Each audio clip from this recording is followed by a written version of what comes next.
मुझे विश्वास है आप पूर्ण स्वस्थ होंगे और अपने अपने घरों में सुरक्षित होंगे। बच्चों, हमने पाठ 1 सीखा। आज हम चलिए पाठ 2 को सीखेंगे। पाठ का नाम है कोई किसी से कम नहीं। कोई किसी से कम नहीं। ये एक कहानी रूप में प्रस्तुत है। इस पाठ में आप किसी ऐसे पेड़ के बारे में जानते हैं जो किसी काम ना आता हो? याद कीजिए तो याद आएगा। प्रत्येक पेड़ से हमें कुछ ना कुछ मिलता ही है। ऐसा कोई पेड़ नहीं है जो किसी काम ना आए। प्रत्येक व्यक्ति में कोई ना कोई गुण तो होता है। तो बच्चों, आज हम इस कहानी को देखेंगे। गर्मी का मौसम था। एक बाग में तरह तरह के पेड़ लगे हुए थे। हर तरफ हरियाली थी। सभी पेड़ लहलहा रहे थे। लहलहा रहे थे यानी हवा में हिल रहे थे। सभी खुश थे। सब बहुत खुश थे।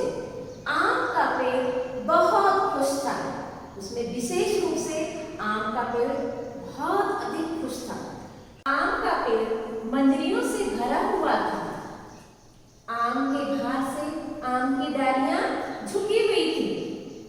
आम की डालियों पर कोयल कूक रही थी। सारा वातावरण गुंजायमान था। गुंजायमान हो रहा था। आम इतराता हुआ इधर उधर डोल रहा था। आम इतरा रहा था और हवा में यहाँ वहां झूल रहा था। पास उगे केले के पेड़ ने आम को छूने की कोशिश की तो आम के पेड़ ने उसका हाथ झटक दिया। जैसे ही केले के पेड़ उसके पास जाने की कोशिश की, केले के पत्ते उससे टच करने की कोशिश किए तो उसने उसको झटक दिया। केले के पेड़ ने पूछा, क्यों भाई, इतना क्यों इतरा रहे हो? केले के पेड़ ने उससे कहा, क्यों भाई, इतने नखरे क्यों दिखा रहे हो?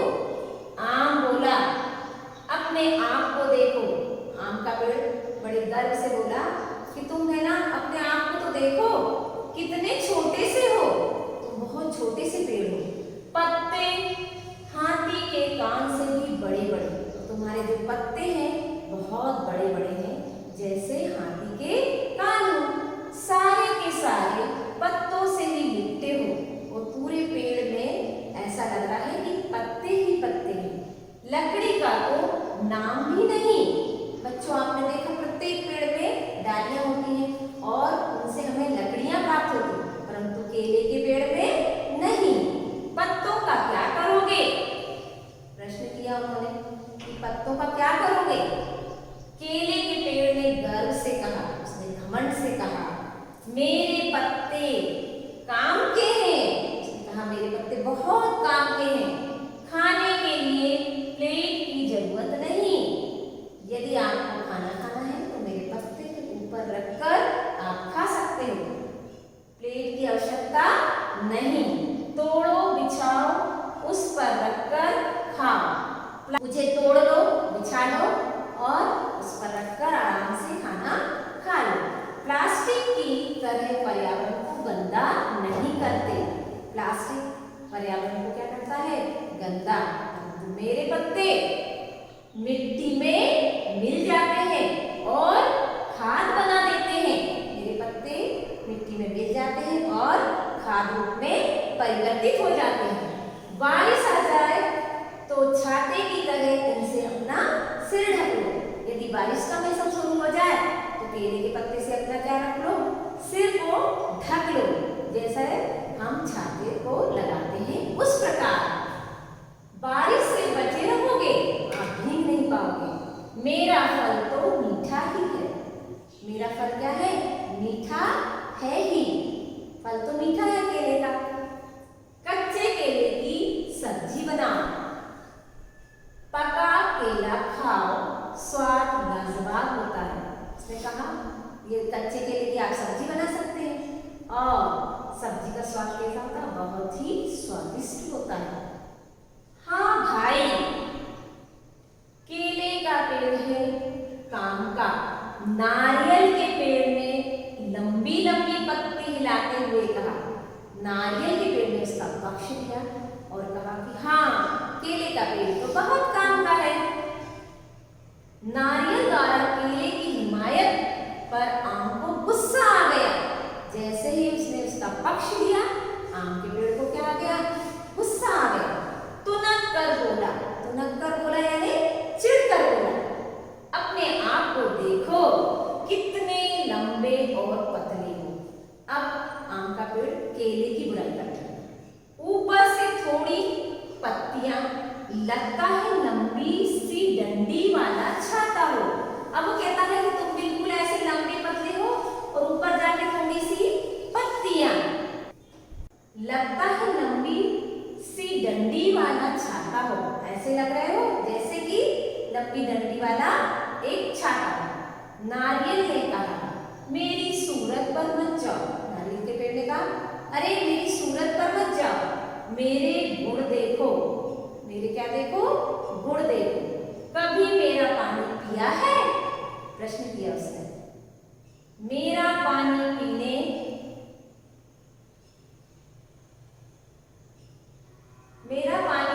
वाले के शरीर में कभी पानी की कमी नहीं होती।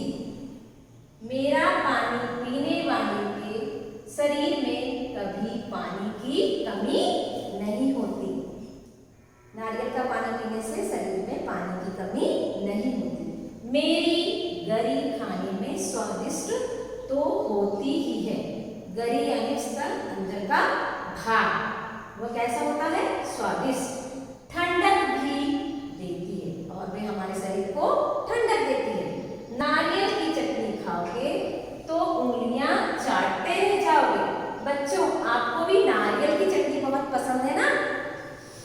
नारियल की गरी सुखाकर खोपरा बना सकते हो। उसको यदि आप सुखा लोगे उसकी गरी को, तो क्या बन जाएगा? खोपरा। खोपरे से तेल बना सकते हो।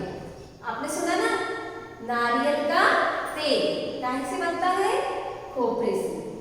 मैं तो साबुन बनाने के काम भी आता हूँ और नारियल से हम साबुन भी बना सकते हैं। मेरे रेशों से तो मजबूत चटाइयाँ, रस्सियाँ, दरियाँ तथा पायदान बनते हैं। उसने कहा कि मेरे से कई चीजें बनती हैं। क्या क्या बनती हैं? चटाइयाँ, रस्सियाँ, दरियाँ और पायदान।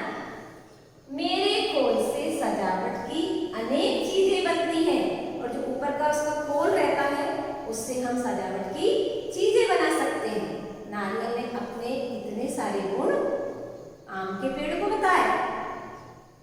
आम की ओर देखकर दूर से ही नीम बोला। अब नीम का पेड़ बोला, बंदर क्या जाने अदरक का स्वाद। नीम की इस बात से आम का गुस्सा भड़का दिया। नीम की इस बात ने आम का गुस्सा भड़का दिया। आम गुस्से से बोला, तुम्हें किसने कहा बीच में बोलने के लिए? कड़वे नीम। उसको जोर से बोला, तुम तो कड़वे हो, तुम हम लोगों के बीच में क्यों बोल रहे हो? मैं कड़वा हूं तभी तो बीमारियों को दूर करता हूं। अब नीम का पेड़ अपनी विशेषता बता रहा है कि मैं कड़वा जरूर हूं, परंतु क्या करता हूं? बीमारियों को दूर भगा देता हूं। इतना ही नहीं, मेरी पत्तियां ही दरवाजे पर लटका दो तो बीमारियां पास नहीं आती हैं। मेरी निबोई का तो स्वाद ही अनोखा है। नीम के पेड़ में जो फल लगता है उसको क्या कहते हैं? निबोरी। और उसमें बहुत ही अच्छा स्वाद आता है। मेरी टहनियां से मेरी दांतों को स्वस्थ रखती है। मेरी जो टहनियां हैं छोटी छोटी, उनसे लोग क्या करते हैं? दांतों को साफ करते हैं, तो हमारे दांत क्या होते हैं? उससे स्वस्थ रहते हैं। मेरी पत्तियां कपड़े और अनाज में रखने से उनमें कीड़ा नहीं लगता। नीम की पत्तियों को सुखाकर हम अनाज में रखते हैं और कपड़ों के बीच में रखते हैं, तो क्या नहीं लगते हैं? कीड़े नहीं लगते। छाया देखो कितनी घनी है। आश्चर्य से बोलता कि छाया मेरी देखो कितनी घनी है, मेरे आसपास की हवा बिल्कुल शुद्ध है। उसके जो जो लोग नीम के पेड़ के आसपास रहते हैं, जो वहाँ का वातावरण रहता है वह बहुत ही शुद्ध होता है। नीम के पेड़ बहुत अधिक मात्रा में ऑक्सीजन देता है। मेरी तो छाल से दवाइयाँ भी बनती हैं। नीम के पेड़ के ऊपर जो रहता है, ऊपर की जो परत रहती है उसे हम क्या कहते हैं, छाल। वो क्या बनाने के काम आती है, दवाई। लेकिन मैं तुम्हारी तरह इतराता नहीं, कहता मैं तुम्हारी तरह नखरे नहीं दिखाता। उसके बीच हो रही बहस में जामुन, पपीता और अन्य पेड़ भी कूद पड़े। वहाँ और भी पेड़ लगे थे, वो भी उसकी बातचीत के बीच में आ गए। कौन कौन से पेड़, जामुन और पपीता के पेड़। बरगद दादा एक सन्यासी की तरह सीधे बैठे सबकी बहस को ध्यान से सुन रहे थे। सन्यासी कैसे अपना ध्यान लगा के बैठे रहते हैं, इस प्रकार बरगद का पेड़ चुपचाप से सबकी बातें सुन रहा था। उनकी जड़ें शाखाओं से निकलकर हवा में ऐसी लटक रही थी जैसे उनकी दाढ़ी। बच्चों, सभी पेड़ की जड़ें नीचे की ओर होती, परंतु आपने देखा होगा जब बरगद का पेड़ बहुत घना हो जाता है तो उसकी जो डालियां हैं उनमें से नीचे की ओर क्या लटकती हैं, जड़ लटकने लगती है। तो वो कैसी लग रही थी, जैसे बरगद की दाढ़ी में। अब उनसे कहा ना गया, बोल उठे, बोल उठे। क्या बात है बच्चों, इतनी गर्मा गर्मी क्यों? जोर से बोले कि भाई तुम लोग इतनी बहस क्यों कर रहे हो, क्यों हो रही है? उन्होंने प्रश्न किया। दादा, इसे देखो कैसे इतरा रहा है। सब लोग मिलकर बोले कि बरगद दादा देखो ये आम का पेड़ किस तरीके से इतरा रहा है। कोई पास आता है तो तुरंत झटक देता है, कोई इसके पास जाने की कोशिश करता है तो क्या कर देता है, उसे झटक देता है। जामुन ने कहा, किसने कहा, जामुन के पेड़। इसमें इतराने की क्या बात है, आजकल सभी और मेरा ही बोलबाला है। आम का पेड़ बोलता है इसमें नखरे दिखाने की क्या बात है, सब तरफ मेरा ही बोलबाला है। देखो मुझ पर लगे आम, क्योंकि गर्मी का मौसम था ना तो बहुत सारे आम लगे थे। उसने कहा देखो मुझ पर कितने आम लगे हैं। देखकर ही दिल ललचा जाता है, देखकर ही मन में लालच आता है। मिठास तो सुनने से ही पता चल जाती है। आम यदि मीठा है तो उसकी खुशबू से ही पता लग जाता है। चूस चूस कर खाओ, कच्चा खाओ या पका, मजा आ जाता है। मुझे चूस कर खाओ, कच्चा खा सकते हो और पका कर खा सकते हो। और तो और मेरी गुठलियां भी काम की हैं, और मेरी जो गुठलियां हैं वे भी काम की हैं। कभी सुना नहीं, आम के आम गुठलियों के दाम। बच्चों, ये एक मुहावरा है, इसका मतलब होता है दोहरा लाभ। आम बोला, आम ने इस प्रकार उनको जवाब दिया। पपीता बोला, तुम अपने मुंह मियां मिट्ठू ना बनो। उसने कहा तुम अपने प्रशंसा स्वयं मत करो। अपने मुंह मियां मिट्ठू ना बनो मतलब खुद की प्रशंसा स्वयं मत करो। हम भी किसी से कम नहीं, हम भी किसी से कम नहीं, हम भी काम के हैं। बरगद दादा, आप सबसे बड़े हैं। सभी ने बरगद से कहा कि आप हम सब में सबसे बड़े हैं। आप सबके बारे में अच्छी तरह जानते हैं, आप अच्छी तरह से जानते हैं कि कौन कैसा है। आप ही बताइए, क्या आम का ऐसा करना उचित है? अब सब कह रहे हैं कि आम का ऐसा करना सही है क्या? बरगद के पेड़ ने अपनी छाया में रहे जीव जंतु को प्यार से सहलाते हुए अपनी डाली पर हाथ फेरते हुए आम से कहा। बरगद दादा के पेड़ के नीचे बहुत सारे जीव जंतु, ये आपको दिख रहा है, ये रह रहे हैं। और उन्होंने कहा कि ठीक है मैं बता हूँ। बेटा ये सब सही कह रहे हैं, सब में अलग अलग गुण होते हैं। बरगद दादा ने कहा कि सब पेड़ों में अपने अपने गुण होते हैं जो कि अलग अलग होते हैं। जहाँ नीम का उपयोग होता है वहाँ तुम काम नहीं आ सकते। जहाँ हमें नीम की आवश्यकता है वहाँ आम के पेड़ की काम नहीं आ सकता। कुदरत ने कोई ऐसा पेड़ नहीं बनाया जिसका उपयोग ना हो। प्रकृति ने कोई भी ऐसा पेड़ नहीं बनाया जिसका कि उपयोग ना हो। सभी पेड़ उपयोगी हैं, सब पेड़ काम के, इसलिए मिलकर रहो। क्या कहा? इसलिए सब लोग मिलकर रहो। इसी में बाग की शोभा, इसी से हमारे बाग की सुंदरता है। जहाँ नीम का उपयोग होता है वहाँ तुम काम नहीं आ सकते। बरगद दादा ने समझाया कि जहाँ नीम की आवश्यकता है वहाँ आम काम नहीं आ सकता। कुदरत ने कोई ऐसा पेड़ नहीं बनाया जिसका उपयोग ना हो। प्रकृति ने कोई भी ऐसा पेड़ नहीं बनाया कि जिसका कि उपयोग ना हो। सभी पेड़ उपयोगी हैं, सभी उपयोगी हैं, इसलिए मिलकर रहो। इसलिए कैसे रहना चाहिए सबको? मिलजुल कर। इसी में बाग की शोभा है, मतलब बाग की सुंदरता है।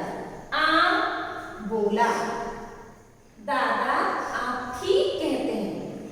आम के पेड़ ने अपनी गलती स्वीकार करी और कहा कि आप सही कह रहे हैं, अब गलती हो गई। इससे क्या हो गई है? गलती हो गई है, फिर कभी ऐसा नहीं करूंगा। आम ने कहा अब मैं कभी भी ऐसा नहीं करूंगा। आओ भाई मिलकर खेलें, धूम मचाएं। आओ भाई मिलकर खेलें, धूम मचाएं। चारों ओर हरियाली लाएं, चारों ओर हरियाली लाएं। सब मिलजुल कर दोस्त बन जाते हैं और कहते हैं कि अब हम क्या लाएंगे? चारों तरफ हरियाली फैलाएंगे। बच्चों अब हम आगे देखते हैं शब्द अर्थ। शब्दार्थ, शब्दों के अर्थ आप मेरे पीछे दोहराइए। मंजरी आम का बोल, मंजरी आम का बोल। लाजवाब, बहुत बढ़िया। जब खाना बहुत अच्छा बनता है तो आप कहते हैं ना मम्मी आपने लाजवाब खाना बनाया, मतलब बहुत बढ़िया। कुदरत, प्रकृति, कुदरत प्रकृति। तुनक्कर, चिढ़कर, तुनक्कर चिढ़कर। निबोरी नीम का फल, नीम के फल को क्या कहते हैं? निबोरी। खोपरा सूखा नारियल, खोपरा सूखा नारियल। वातावरण, पर्यावरण, वातावरण यानी पर्यावरण। गुंजायमान, गूंजता हुआ। हिमायत पक्ष लेना, हिमायत पक्ष लेना। गरी नारियल के भीतर का मुलायम गूदा, जो नारियल के अंदर जो गूदा रहता है उसे हम क्या कहते हैं? गरी। इतराना, नखरा करना, इतराना नखरा करना। दातून, दांत मांजने के काम आने वाली पतली टहनी। दातून दांत मांजने के काम आने वाली पतली टहनी। मुहावरे, हम मुहावरे देखेंगे और उनका अर्थ। अपने मुंह मियां मिट्ठू बनना,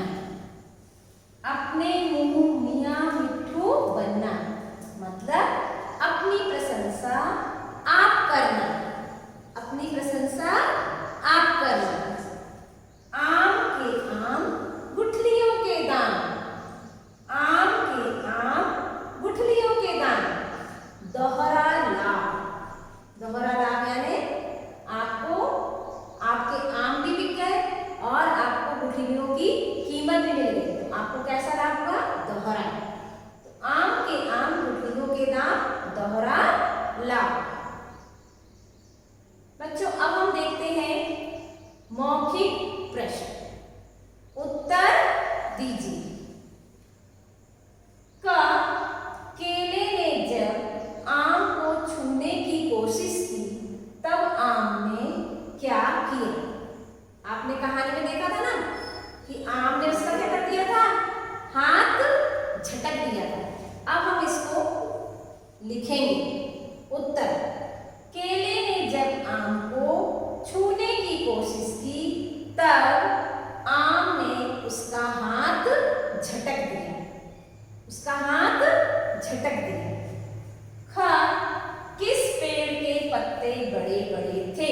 आपने देखा होगा ना कौन से पेड़ के पत्ते बड़े बड़े होते हैं? आंसर है केले के पेड़ के पत्ते बड़े बड़े थे।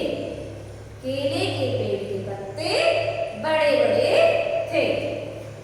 नीम की दातून का क्या लाभ है? उत्तर, नीम की दातून दांतों को स्वस्थ रखती है।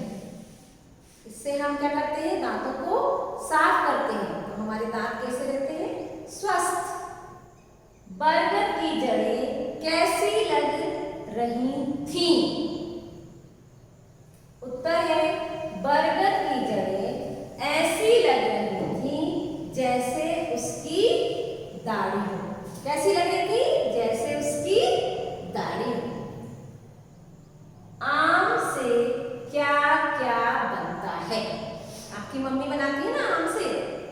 देखेंगे। उत्तर, आम से अचार, मुरब्बा, चटनी और आम पापड़ बनता है। हमने देखा आम से क्या क्या बनता है? आम से अचार, मुरब्बा, चटनी और आम पापड़ बनता है। आगे चलेंगे हम। लिखित प्रश्न। किसने कहा? आपको कहानी याद होगी, उसमें ये शब्द किसने कहे थे? पहला है, क्यों भाई इतना क्यों इतरा रहे हो? क्यों भाई इतना क्यों इतरा रहे हो? उत्तर है केले के पेड़ ने कहा। किसने कहा था? केले के पेड़ ने। ख, हाँ भाई केले का पेड़ है बड़े काम का। किसने कहा था? नारियल के पेड़ ने कहा था। उसका पक्ष लेते हुए कहा था ना उस समय। नारियल के पेड़ ने यह वाक्य कहा था। बंदर क्या जाने अदरक का स्वाद? बंदर क्या जाने अदरक का स्वाद? उत्तर आएगा नीम के पेड़ ने कहा था। घा, तुम अपने मुंह मियां मिट्ठू ना बनो। ये वाक्य किसने कहा था? पपीते के पेड़ ने कहा था। किसने कहा था? पपीते के पेड़ ने। रिक्त स्थानों को भरिए। हमें यहाँ पर खाली जगह दी गई है, वहां पर उचित शब्द भरना है। का, आम का पेड़ डैश से भरा हुआ था। उत्तर आएगा आम का पेड़ मंजरियों से भरा हुआ था। आप मंजरियों लिख दीजिए और उसके नीचे लाइन खींच दीजिए। खा, आम की डालियों पर कोयल कूक रही थी। इसमें आपने क्या भरा? कोयल। कौन कूक रही थी? कोयल। बारिश आ जाए तो छाते की तरह इनसे सिर ढक लो। क्या आएगा इसमें? छाते। छाते लिखकर हमें से लाइन खींचना है। नारियल के रेशों से मजबूत चटाइयां, दरिया तथा पायदान बनते हैं। तो हमें क्या करना है? चटाइयां नारियल के रेशों से मजबूत चटाइयां, दरिया तथा पायदान बनती हैं। बरगद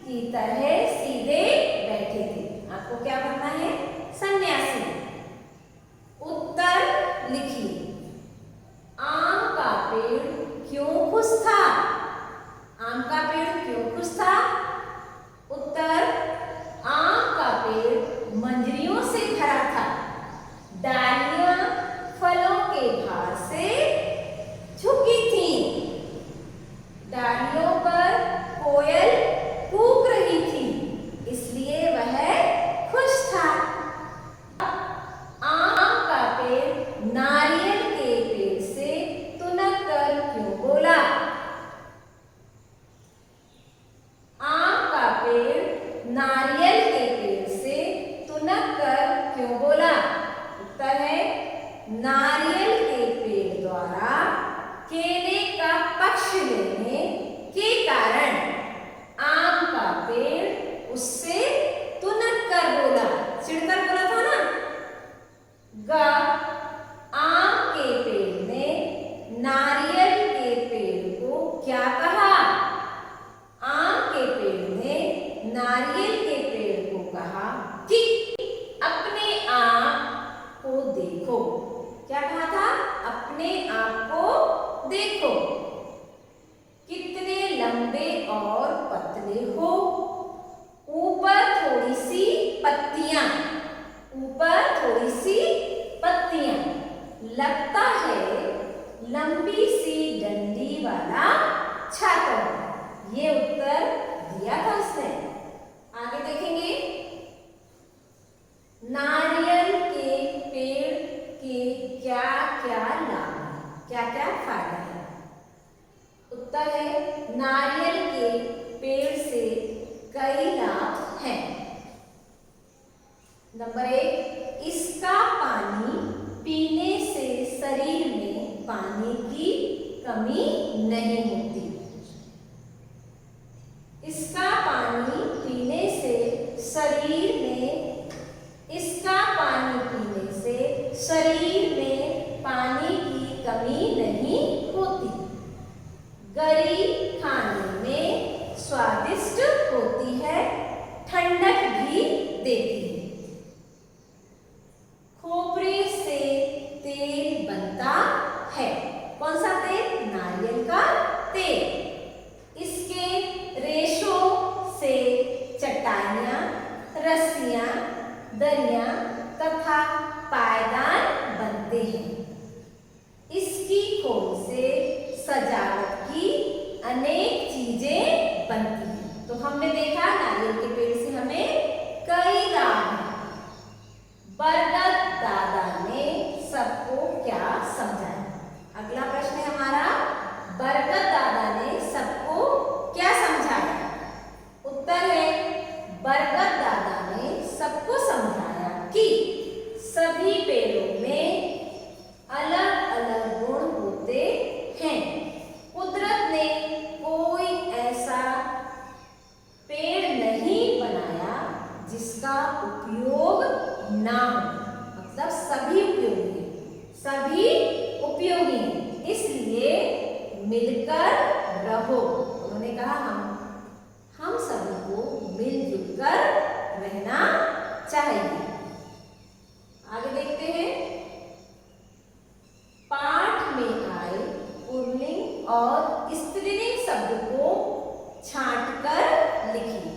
बच्चों, पुल्लिंग वे शब्द होते हैं जिन शब्द से पुरुष जाति का बोध हो, उसे हम क्या कहते हैं?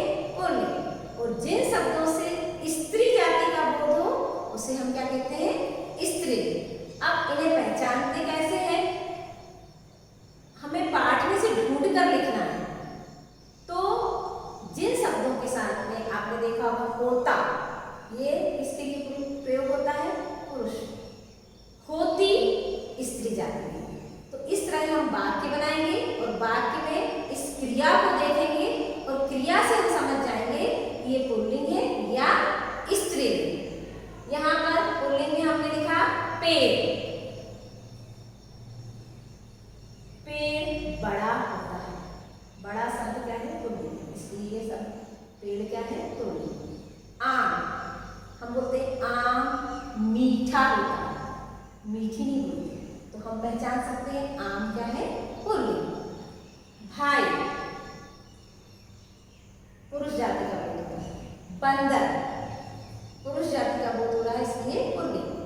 दादा पुल्लिंग। आएंगे स्त्रीलिंग पर, गर्मी। कैसे पहचाना हमने? मुझे गर्मी लगती है। लगती शब्द स्त्रीलिंग, इसलिए गर्मी शब्द क्या है? स्त्रीलिंग। कोयल स्त्रीलिंग। लकड़ी, लकड़ी जलती है। जलती शब्द क्या है? स्त्रीलिंग। तो लकड़ी का ही आएगा स्त्रीलिंग। चटनी भी स्त्रीलिंग है। निबोरी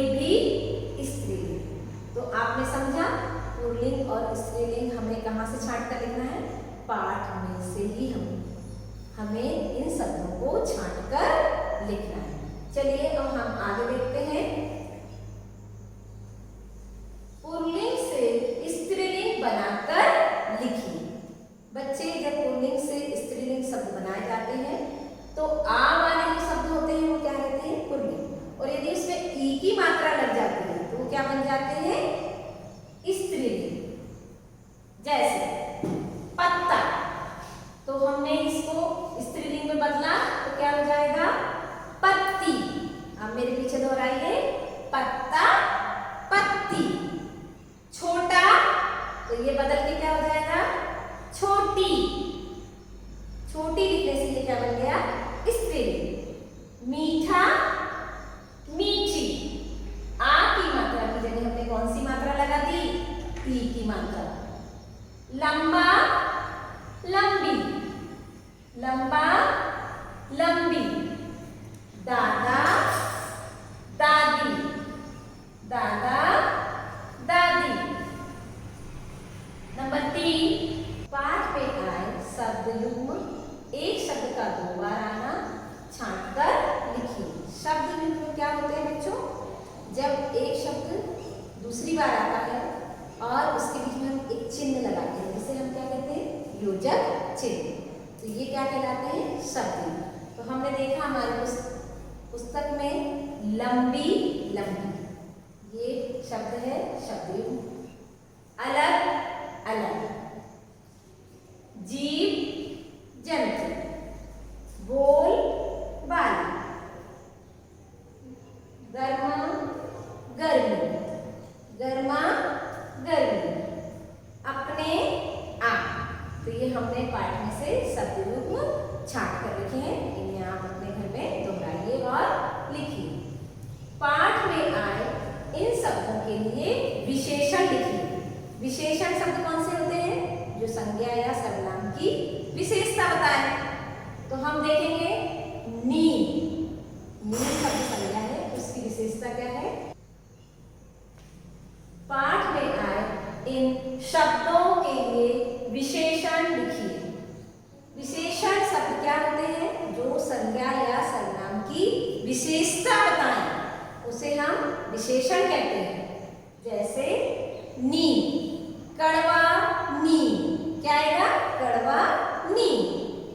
केले, केले संज्ञा शब्द है, इसके आगे हम लिखेंगे कच्चे केले। कच्चे केले।